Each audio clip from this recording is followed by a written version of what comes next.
ഉഹദ് യുദ്ധത്തിൽ വിജയിക്കാനുള്ള സർവ്വ ചാൻസും ആർക്കായിരുന്നു? മുസ്ലിങ്ങൾക്ക്, അല്ലേ? വിജയിക്കാനുള്ള സർവ്വ ചാൻസും മുസ്ലിങ്ങൾക്ക്. എന്തേ?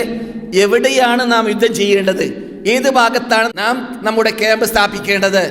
ഏത് ഭാഗത്താണ് മുസ്ലിങ്ങൾ നിൽക്കേണ്ടത്? ഈ മുസ്ലിങ്ങളുടെ ശത്രുക്കൾ വരുന്ന റൂട്ട് ഏത് വഴിയിൽ കൂടിയേ അവർക്ക് അനുവദിക്കാവൂ? ഇതൊക്കെ മുൻകൂട്ടി തീരുമാനിക്കാൻ മുസ്ലിങ്ങൾക്ക് സാധിച്ചു. കാരണം മദീനയുടെ അകത്താണ് യുദ്ധം നടക്കുന്നത്. അതുകൊണ്ട് റസൂലുള്ളാഹി സ്വല്ലല്ലാഹു അലൈഹി വസല്ലം യുദ്ധങ്ങളിൽ സംഭവിക്കാറുള്ളത് പോലെ മൈമനത്തുൽ ജയ്ഷ്, മൈസറത്തുൽ ജയ്ഷ്, മുഖദ്ദിമത്തുൽ ജയ്ഷ്, മുഅഖിറത്തുൽ ജയ്ഷ്, ഇങ്ങനെ 4 ജനാഹകളാണ്, ചിറകുകളാണ് പോർക്കള യുദ്ധത്തിൽ ഉണ്ടാവുക. ഈ പോർക്കള യുദ്ധത്തിൽ 3 ഭാഗവും റസൂലുള്ളാഹി എന്ത് ചെയ്തു? കവർ ചെയ്തു. എന്തിലൂടെ? റസൂലുള്ളാഹിന്റെ പട്ടാളത്തിലൂടെയും ഈത്തപ്പന തോട്ടങ്ങളിലൂടെയും. അതോടുകൂടി ഒരു ഭാഗത്തു നിന്നല്ലാതെ ശത്രുക്കൾക്ക് വരാനുള്ള ചാൻസ് ഉണ്ടായിരുന്നില്ല. മക്കയുടെ ഭാഗത്തുള്ളതായ ആ റൂട്ട് മാത്രം. മറ്റു ഭാഗങ്ങളൊക്കെ ബാക്ക് സൈഡിൽ ഉഹദ് പർവ്വതം, ആർക്കും വരാൻ പറ്റൂല. നേരെ മുമ്പിൽ മദീനയുടെ ഭാഗം, അത് റസൂലുള്ളാഹിന്റെ പട്ടാളങ്ങൾ. പിന്നെ അവിടെ ഒരു പഴുതുണ്ട് എന്ന് റസൂലുള്ളാഹിക്ക് തോന്നിയിരുന്നു. അതെന്താണ്?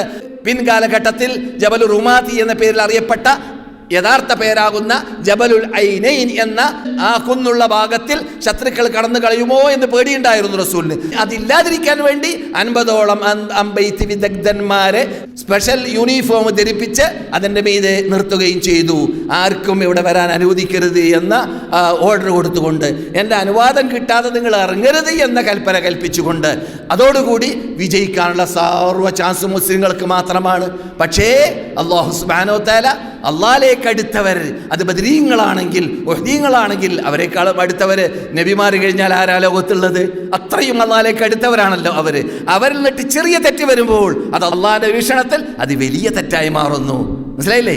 നമ്മുടെ ഏറ്റവും അടുത്ത സ്നേഹിതൻ ഒരു തെറ്റ് ചെയ്താൽ അത് വലിയ തെറ്റായി നാം കാണും. നമ്മുടെ അടുത്ത സ്നേഹിതൻ അല്ലെങ്കിൽ നമ്മളോട് പോകുന്ന പോക്കിൽ പോടോ നീ എന്ന് പറഞ്ഞു, അല്ലെങ്കിൽ പോടോ നായെന്ന് പറഞ്ഞു, ഒന്ന് നോക്കും, ആരടാ നീ എന്ന് ചോദിക്കുമെന്നല്ലാതെ അതിനപ്പുറം ചെയ്തോളൂന്നില്ല. കാരണം ആളെ പരിചയമില്ല, ഒരു പക്ഷെ ഭ്രാന്തനായിരിക്കും, മനസ്സിലാക്കി വിടും, അല്ലേ? പക്ഷെ ഒരു അടുത്ത സ്നേഹിതം എന്തെങ്കിലും ചെറിയ വാക്ക് പറഞ്ഞു കഴിഞ്ഞാൽ നമുക്ക് വലിയ ആക്ഷേപവും വലിയ ദേഷ്യവും വരും. എന്നതുപോലെ ഓലില്ലാഹിൽ മസലുൽ അലാ, അള്ളാഹുവിന് ഉദാഹരണപ്പെടുത്താൻ വേണ്ടിയല്ല, പക്ഷേ മനസ്സിലാക്കാൻ വേണ്ടി മാത്രമുള്ളതായ ഉദാഹരണമാണ്.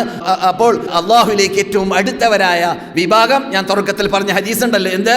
നിങ്ങൾ അല്ലാഹു സുബ്ഹാനഹു വ തആല ഇദാ അഹബ്ബല്ലാഹു ഖൗമൻ ഇബ്തലാഹും, ഒരു സമൂഹത്തെ അല്ലാഹു സ്നേഹിച്ചു കഴിഞ്ഞാൽ അവരെ പരീക്ഷിക്കും.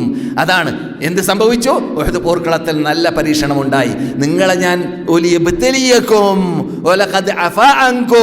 നിങ്ങളെ പരീക്ഷിക്കാൻ വേണ്ടി തന്നെ. അതേ സമയത്ത് നിങ്ങൾ പരീക്ഷണത്തിൽ ചിലവരൊക്കെ പരാജയപ്പെട്ടു, അള്ളാഹ് നിങ്ങൾക്ക് മാഫ് ചെയ്തു തരുകയും ചെയ്തു എന്ന് അവിടുന്ന് തന്നെ അള്ളാഹ് പ്രഖ്യാപിക്കുകയും ചെയ്തു. അവർക്ക് മാഫ് ചെയ്തു കൊടുക്കുകയും ചെയ്തു. എന്തേ? ഖിയാമത്ത് നാൾ വരെ മുസ്ലിങ്ങൾ നിന്നിട്ട് ഇസ്ലാമിക് ഹിസ്റ്ററി പഠിക്കുന്നവര് സഹാബാക്കളെ കുറ്റം പറയാൻ പാടില്ല. കുറ്റം പറയാൻ പറ്റുന്നവരല്ലേ എല്ലാവര്. ഒരു പ്രാവശ്യം ഒരു കാര്യം തെറ്റാണെന്ന് മനസ്സിലാക്കി കഴിഞ്ഞാൽ പിന്നെ ആ തെറ്റിലേക്ക് മടങ്ങുക എന്ന സ്വഭാവം അവരിലില്ല.